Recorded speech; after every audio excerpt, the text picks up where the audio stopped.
طبعا كلنا بنحب البشاميل، وطبعا البشاميل معانا بنحطها فين؟ الاساسي في المكرونه بشاميل طبعا، وساعات مثلا في الكوسه بالبشاميل.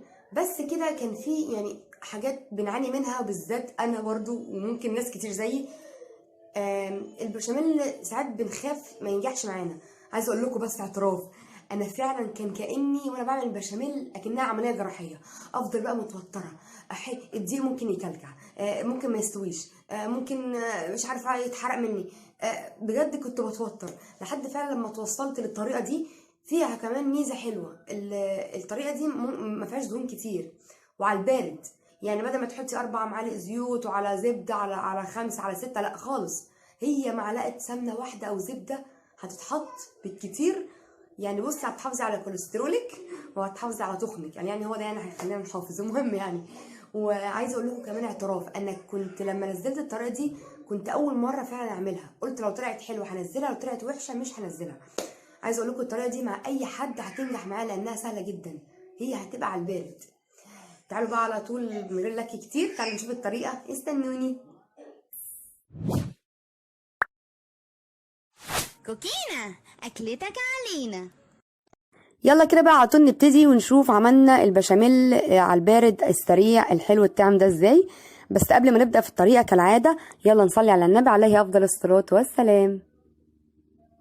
اول حاجه هنا انا جبت حله فاضيه من غير ما احطها على النار، وحطيت نص لتر لبن او حليب. انا هعملها نص شوربه ونص حليب. لو عايزينها كلها حليب مش مشكله، بس على فكره كده بتبقى اطعم واخف بكتير. وهنا بقى احط نص لتر شوربه، بس طبعا مصفيها من اي حاجه، شوربه فراخ او لحمه عادي مش هتفرق يعني. بعد كده بقى هنا هحط 4 معالق كبار هرميه من الدقيق، يعني 4 معالق كبار دقيق مليانه على الاخر. وانا بقى هتبلها بشويه ايه، هنا شويه ملح، مش هحط توابل كتير يعني، وشويه ايه فلفل اسود بس. هنا بقى هقلبها بس بمضرب السلك عشان ايه؟ يسهل لي موضوع، يعني يسهل لي انه يتقلب بسرعه ما يبقاش فيه كلاكيع. بس انا كمان هضربها هنا بالهاند بلندر او الخلاط عشان اضمن ان ما يبقاش فيه اي كلاكيع خالص، وكمان يبقى اسهل. وبالذات لو عامله كميه كبيره هيسهلك الموضوع اكتر، 2 كيلو مثلا لبن ولا حاجه.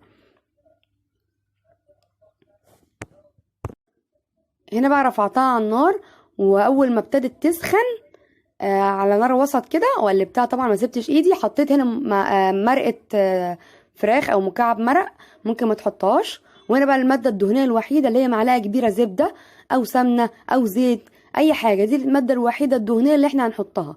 ممكن تحطوا معلقتين كتير. وعايزه اقول لكم انا قبل كده نسيت اصلا احط، وكانت زي الفل والله يعني. هفضل بقى اقلب فيها كده على نار وسط عشان ما تكلكعش مني، ولحد لما السمنه دي تسيح وتبتدي كده تتقل معايا. وهقول لكم بقى ازاي هنعرف انها استوت. تمام، هنبتدي كده نقلب فيها على السريع، وبعد كده هرجع لكم تاني. ازاي بقى هنعرف انها استوت؟ بصوا هتلاقوا كده انها ابتدت تتقل معاكم، وابتدت ريحتها تطلع كمان، وبتعمل كده فقاقيع بالشكل ده وبقليل.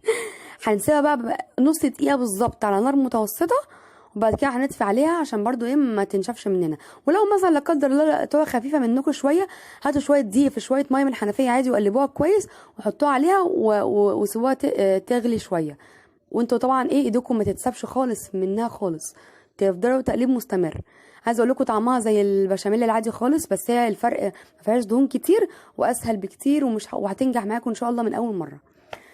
تعالوا بقى نشوف ايه الختام. يا رب تكون الطريقه عجبتكم.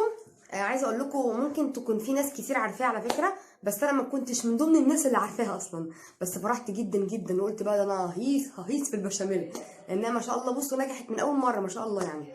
يا ريت بقى تجربوها وتبعتوها لي على صفحه كوكينا وتصوروها كده تصويره حلوه. ما تنساش بقى في اللايكات والاشتراكات والتعليقات. كانت معكم ايمان مجدي من قناه كوكينا، والسلام عليكم ورحمه الله وبركاته.